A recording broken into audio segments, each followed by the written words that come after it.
এখন ওকে। আমাকে রেখেছেন প্রধান মুফাসসির, আমার আগে ডক্টর লিখেছেন, ডক্টর এখনো হই নাই, হব ইনশাআল্লাহ। পিএইচডি শুরু করেছি the psychological aspect of human behaviour in the holy Quran. মানুষের মনস্তাত্ত্বিক বিষয়ে আল্লাহ তাআলা কোরআনে কি বলেছে সেটা নিয়ে আমার রিসার্চ। আমি এমফিল করেছি এমব্রয়োলজি নিয়ে, how the little এমব্রয়ো develops in mother ওম। মায়ের পেটে বাচ্চার ছোট্ট ভ্রূণটা যে কিভাবে ডেভেলপ করে। আমরা ছিলাম নুতফা, সেখান থেকে আলাকা, তারপর মুদগা, আমরা ছিলাম স্পার্ম ড্রপ, ছোট্ট বীর্যের ফোঁটা, সেখান থেকে ব্লাড ক্লট, দেন দা ফাইনালি লিটল ফ্ল্যাশ, ছোট্ট গোশতের টুকরা হয়ে মায়ের পেটে ছিলাম 10 মাস 10 দিন। ওই মায়ের পেটের ভিতরে আমাকে খাবার দিয়েছে কে? আল্লাহ। রিজিক দিয়েছে কে? আল্লাহ। অক্সিজেন দিয়েছে কে? আল্লাহ। আমার নাড়ের সাথে নাভির সাথে মায়ের জরায়ুর কানেকশন, একটা লাইন দিয়ে খাবার দিয়েছে, অক্সিজেন দিয়েছে। দুনিয়াতে এসেছি, দুনিয়ার মানুষরা ওই একটা খাবারের আর অক্সিজেন লাইন কেটে দিয়েছে। আমরা ওয়া ওয়া করে প্রথম চিৎকারটা দিয়েছি। সবাই মনে করে ওয়া ওয়া, আসলে বান্দা আল্লাহর কাছে ফরিয়াদ করে বলে, আল্লাহ একটা মাত্র খাবার আর অক্সিজেনের লাইন ছিল, দেখো দুনিয়ার মানুষেরা কত নিষ্ঠুর, ওই একটা লাইনই কেটে দিয়েছে। আল্লাহ বলে, চিন্তা করো না, আমি আল্লাহ আছি। একটা খাবারের লাইন কেটেছে, আমি মায়ের বুকের ভেতর এখন থেকে খাবারের 2টা লাইনের ব্যবস্থা করে দিলাম। এজন্য মায়েরা, যাদের কানে আমার মাইকের আওয়াজ যায়, ছেলে মেয়েদেরকে বুকের দুধ খাওয়াবেন। অনেক মা আছে ফিডার খাওয়ায়। কি খাওয়ায়? ওই মাদেরকেই দেখবেন বড় হলে ছেলে মেয়েরা বৃদ্ধাশ্রমে দিয়ে আসে। বৃদ্ধাশ্রম আছে না নাই? ছেলে আমার মস্ত মানুষ, মস্ত অফিসার, মস্ত ফ্ল্যাটে যায় না দেখা এপারে ওপার, নানান রকম জিনিস আর আসবাব দামি দামি, সবচেয়ে কম ছিলাম একে মাত্র আমি। ছেলের আবার আমার প্রতি অগাধ সম্ভ্রম, আমার ঠিকানা তাই বৃদ্ধাশ্রম। ঠিক কিনা? বৃদ্ধাশ্রম বাংলাদেশে আছে না নাই? ছেলেরা, যুবক ভাইয়েরা, মা বাবাদেরকে বৃদ্ধাশ্রমে রেখে এসো না। মা বাবাদেরকে বৃদ্ধাশ্রমে যদি রেখে আসো, তোমরা যখন বুড়া হবা তোমাদের কপালে বৃদ্ধাশ্রম জুটবে না। ভাঙ্গা থালা হাতে নিয়ে ভিক্ষা করে করে তোমাকে রাস্তায় খেতে হবে। চিল্লায় বলেন ঠিক কিনা? এজন্য মা বাবা আপনার সবচেয়ে বড় পীর সাহেব। গোটা বিশ্বের সব ওলি আল্লাহরা যদি কোরআন খতম দিয়ে এক গ্লাস পানির মধ্যে দোয়া পড়ে ফু দেয়, আর আপনার আম্মা শুধু বিসমিল্লাহ বলে যদি আরেকটা গ্লাসের পানির মধ্যে ফু দেয়, আল্লাহর কসম আপনার মায়ের দোয়াটা আল্লাহর কাছে আগে কবুল হয়ে যাবে। এজন্য বিশ্বনবী বলেন, আল জান্নাতু তাহতা আকদামি উম্মাহাতিকুম। ও দুনিয়ার মানুষেরা, তোমাদের মায়ের পায়ের নিচে তোমাদের জান্নাত। দুনিয়ার বাবাদের পায়ের নিচে জান্নাতের কথা বলে নাই, মায়ের পায়ের নিচে জান্নাত দিয়ে দিয়েছে কে? আল্লাহ। ও মা, তুমি এই ধরনের শ্রেষ্ঠ নেয়ামত, তোমারই পদ তলে রয়েছে জান্নাত। ও গো মা, তুমি এই ধরনের শ্রেষ্ঠ নেয়ামত, তোমারই পদ তলে রয়েছে জান্নাত। পড়েন আল্লাহু আকবার। এজন্য মায়েরা ছেলে মেয়েদেরকে বুকের দুধ খাওয়াবেন। এই যে শাওয়াল দুধ যেটাকে বলে, বাচ্চা হওয়ার পরপর যেই দুধটা আল্লাহ মায়ের বুকে দেয়, এটা একটা ছেলের ব্রেন গ্রোথ হওয়ার জন্য অনেক ভালো। এটা যদি খেতে পারে তাহলে তার ব্রেনটা অনেক স্ট্রং হবে, তার ফিজিক্যাল গ্রোথটা অনেক স্ট্রং হবে। সে ইনফিরিয়রিটি কমপ্লেক্সে ভুগবে না, ইনসেফটিতে ভুগবে না। সে হবে genius, marvellous, awesome, unparalleled, fantastic একটা ব্রেনের মানুষ হবে। আর যদি ডানো দুধ খায় তাহলে হবে ডানোর মতো। ল্যাকটোজেন খায়, সিরেলাক খায়। অনেক মা দুধ খাওয়াতে চায় না, কারণ বডি ফিগার নষ্ট হয়ে যাবে। এরকম মা আছে না নাই? মায়েরা এগুলো করবেন না, ছেলে মেয়েদেরকে দুধ খাওয়াবেন, ছেলে মেয়েরাও আপনাদেরকে ভালোবাসবে। তা না হলে বৃদ্ধাশ্রমে যাওয়া লাগবে। ঠিক কিনা? তো আমার রিসার্চ হচ্ছে এই এমব্রয়োলজি নিয়ে, ভ্রূণতত্ত্ব, মায়ের পেটে বাচ্চার ভ্রূণটা কেমন করে ডেভেলপ করে, এটা নিয়ে ছিল আমার এমফিলের রিসার্চ। আর পিএইচডি ইজ গোয়িং অন, চলছে। তো পিএইচডিটা শেষ করার পরে ডক্টর লিখলে ভালো, আপনারা এটা লিখবেন না। যালিকাল কিতাবু লা রাইবা ফীহি হুদাল লিল মুত্তাকিন। পড়েন না সবাই? পড়েন। যালিকাল কিতাবু লা রাইবা ফীহি হুদাল লিল মুত্তাকিন। This is the book, the most authentic book in the world, whereof there is no doubt in it, and a guidance to those who are muttaqin. এটা এমন বই যে বই একটাও ভুল নাই, একটাও সন্দেহ নাই। মুত্তাকিনদের জন্য হেদায়েতের গাইড বুক করে এই বইটারে পৃথিবীতে পাঠিয়েছে কে? আল্লাহ। আবার রব্বুল আলামিন বলেন কিতাবুন আনজালনাহু ইলাইকা লিতুখরিজান নাসা মিনাল যুলুমাতি ইলান নূর। ও Muhammad, I've revealed this holy and sacred book unto you in order to lead the mankind out of darkness into the light. ও নবী, কেন এই কোরআন পাঠালাম জানেন নাকি? শোনেন শোনেন, অন্ধকারাচ্ছন্ন মানুষগুলোকে আলোর পথ দেখাতে, জাহান্নামী গুলারে জান্নাতি বানাতে, বেয়াদব গুলারে আদব শিখাতে, আমার বামপন্থী গুলারে ডানপন্থী বানাতে। ঠিক কি না? আপনি কোরআন পড়লে জান্নাতি হয়ে যাবে, কোরআন পড়লে ডানপন্থী হয়ে যাবেন। এটা এমন কিতাব, it's a problem solving methodology. এই কোরআন কখনো সমস্যা তৈরি করে না, সমস্যার সমাধান করে দেয়। কোরআন জট পাকায় না, জট খুলে দেয়। আমাদের জীবনে যত প্রবলেম, সমস্যা, এই সমস্যার সমাধান কোরআনে আছে না নাই?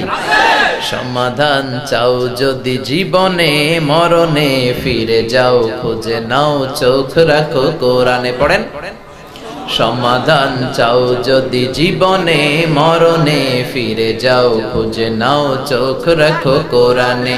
If you want the solution this dunya and akhirah, go back, have a look to the holy Quran. ঠিক কি না? যত সমস্যা আপনার জীবনে রয়েছে, আপনি সমাধান খুঁজবেন কোরআন থেকে। কোত্থেকে খুঁজবেন? তাহলে সমাধান করে দিবে কে?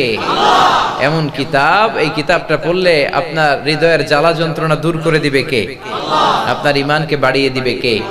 ওয়া ইযা তুলিয়াত আলাইহিম আয়াতু যাদাতহুম ঈমানা। যখন এই কোরআনের তেলাওয়াত হয়, মুমিনদের অন্তরের ঈমান বাড়ায় দেয় কে? শুধু আমাদেরই অন্তর ঠান্ডা হয় না, কাফির মুশরিকদের অন্তরও ঠান্ডা হয়ে যায়। চিল্লায় এখন সুবহানাল্লাহ।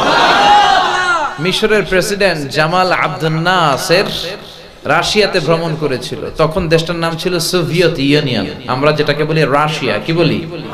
এই রাশিয়াতে গিয়েছিল মন্ত্রীর বহন নিয়ে আর কারি আব্দুল বাসিত ইবনে আব্দুস সামাদকে নিয়ে। তো যাওয়ার পরে রাশিয়ার প্রেসিডেন্টের কাছে পরিচয় করায় দিচ্ছে যে এটা আমার হোম মিনিস্টার, এটা আমার এডুকেশন মিনিস্টার, এটা আমার ফিনান্স মিনিস্টার। আর রাশিয়ার প্রেসিডেন্ট সব মন্ত্রীদের সাথে মুসাফা করতেছে। সবাইকে পরিচয় করানোর পরে সব মন্ত্রীরা suited booted, pant shirt tie পরা। তো কারি আব্দুল বাসিত ছিলেন সবার পেছনে, উনি আবার জুব্বা পরা। তো রাশিয়ার প্রেসিডেন্ট বলতেছেন সব মন্ত্রীদেরকে চিনলাম, এই লোকটারে তো চিনলাম না, এটা আবার কোন মন্ত্রী? তো মিশরের প্রেসিডেন্ট বলে এটা মন্ত্রী না, এটা আমাদের কারি সাহেব। এটা কি? কারি। তো রাশিয়ার প্রেসিডেন্ট বলে কারি আবার কি? ওরা তো এগুলো বুঝছে না। তো জামাল আব্দুল নাসের বলতে শুরু করলো, he is the reciter of our holy book Quran. তিনি হচ্ছে আমাদের ধর্মীয় গ্রন্থের আবৃত্তিকারক। সুবহানাল্লাহ পড়বেন না? আমাদের যে ধর্মীয় গ্রন্থ আছে, বিভিন্ন প্রোগ্রামে উনি আবৃত্তি করে আমাদেরকে শোনায়। রাশিয়ার প্রেসিডেন্ট বলে তাই নাকি, আপনাদের ধর্মীয় গ্রন্থ আবৃত্তি করে শোনায়? কোথায় শোনায়? বলে বড় বড় অনেক প্রোগ্রামে, আমাদের রাষ্ট্রীয় প্রোগ্রামেও শোনায়। তো রাশিয়ার প্রেসিডেন্ট বললেন আজকে রাতেও তো আমাদের একটা প্রোগ্রাম আছে, তবে ওইটা বেলি ড্যান্সের প্রোগ্রাম। বেলি ড্যান্স বুঝেন? রূপবানে নাচে, কোমর দুলাইয়া, হ্যাঁ সব বুঝে বাঙালি। তো এরকম একটা প্রোগ্রাম আছে, আমরা মেয়েদের কোমর দুলানোর ডান্স দেখবো আর মদ খাবো। তো ঠিক আছে, আপনি যেহেতু কারি সাহেব নিয়ে আসছেন, আজকে ডান্স বন্ধ, কোনো নাচানাচি হবে না। এই ডান্সের পরিবর্তে আমরা আপনাদের দেশের এই আবৃত্তিকারকের আবৃত্তি শুনবো, আবৃত্তি শুনবো আর মদ খাবো। নাচ বন্ধ করছে মাগার মদ বন্ধ করে নাই। তো আব্দুল বাসিতকে জামাল আব্দুল নাসের মিশরের প্রেসিডেন্ট রাজি করলো যে আপনি যেহেতু রাষ্ট্রীয় সফরে এসেই পড়ছেন রাশিয়াতে, ওরা তো নাচের গান বন্ধ করে দিছে, আপনি তেলাওয়াত করবেন। আব্দুল বাসিত কে আমি রাজি। এরকম বিশাল হল রুম, সবাই মদ নিয়ে, এরা আবার কমিউনিস্ট লিডার, কমিউনিস্ট লিডাররা মদের বোতল নিয়ে, গ্লাস নিয়ে বসেছে। তো যেখানে সিঙ্গার বসে গিটার দিয়ে গান করে, ওইখানে বসানো হলো কারি আব্দুল বাসিতকে।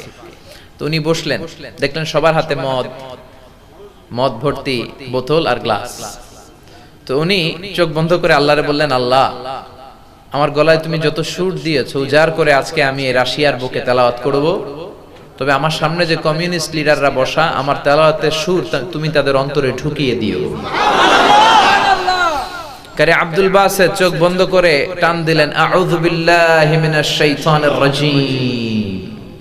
টান দেওয়ার সাথে সাথে সব কমিউনিস্ট লিডার গুলো মদের বোতল রেখে দিয়ে তেলাওয়াত শুনতে শুরু করলো। ওনার গলায় আল্লাহ যত মেলোডি দিয়েছে, ভয়েস দিয়েছে, সুর দিয়েছে, সব উজাড় করে উনি তেলাওয়াত করতে শুরু করলেন। পুরো তেলাওয়াতটা সেদিন তিনি চোখ বন্ধ করে করেছিলেন। লম্বা সময়ের তেলাওয়াত শুনতে শুনতে মনের অজান্তে কমিউনিস্ট লিডারগুলো কাঁদতে শুরু করলো। লম্বা সময় তেলাওয়াত করে উনি তেলাওয়াত বন্ধ করলেন। প্রোগ্রাম শেষ, চোখ খুলে দেখে কেউ মদ খায় নাই, সবার চোখে পানি। মিশরের প্রেসিডেন্ট জামাল আব্দুল নাসের বলল, আপনারা কি কোরআনের অর্থ বুঝতে পেরেছেন? সবাই বলল না। কেমন লেগেছে? বলতেছে খুব ভালো, আমরা জীবনে এরকম ফ্যান্টাস্টিক অ্যামেজিং তেলাওয়াত শুনি নাই। তো আপনারা অর্থ বুঝেন নাই, কাঁদলেন কেন? তারা বলল আমরা জানি না, মনে হলো যেন আমাদের অন্তরটা ঠান্ডা হয়ে যাচ্ছে। আমাদের অন্তরে অনেক জ্বালা, আমাদের অন্তরে অনেক যন্ত্রণা, আমাদের অনেক দুঃখ কষ্ট। এই দুঃখ কষ্টগুলো ভুলে থাকার জন্য আমরা রাতে বেলি ড্যান্স দেখি আর মদ খাই। এরকম কারি সাহেব যদি আমাদের দেশ রাশিয়াতেও থাকতো, তাহলে আমরা প্রতিদিন মদ খাওয়া আর ড্যান্স না দেখে এই কারি সাহেবদের তেলাওয়াত শুনতাম। ওই তেলাওয়াত, ওই কোরআন আজও আছে না নাই? কারি আব্দুল বাসেত যেই কোরআন থেকে তেলাওয়াত করেছে, ওই কোরআন আজও আছে না নাই? আজ সেই কোরআন আছে, হাদিস আছে, সেই ঈমান আর মানুষ নে, সেই আলী হায়দারে ওসমান নেই। আজানের ধ্বনি আছে আগের মতোই, আজানের ধ্বনি আছে আগের মতোই, বেলালের সেই রূহ নেই, বেলালের সেই রূহ নেই। আজ সেই কোরআন আছে, হাদিস আছে, সেই ঈমান আর মানুষ নে, সেই আলী হায়দারে ওসমান নেই। পড়েন আল্লাহু আকবার। ওই কোরআন আজও আছে না নাই? বিশ্বনবী যে কোরআন তেলাওয়াত করেছেন, বিশ্বনবীর যে কোরআন শুনে ওমরে ফারুক কালিমা পড়ে মুসলমান হলো, ওই হুবহু কোরআন আজও আছে না নাই? একটা আয়াতেরও চেঞ্জ হয়েছে? একটা শব্দ, একটা অক্ষর, একটা জের জবর। কিয়ামত পর্যন্ত হবে। পৃথিবীর কেউ কোরআনের একটা অক্ষরও চেঞ্জ করার ক্ষমতা রাখে? সেই অবিকৃত কোরআন থেকে আজকে আমরা কথা শুনবো। সবাই আওয়াজ করে পড়েন ইনশাআল্লাহ।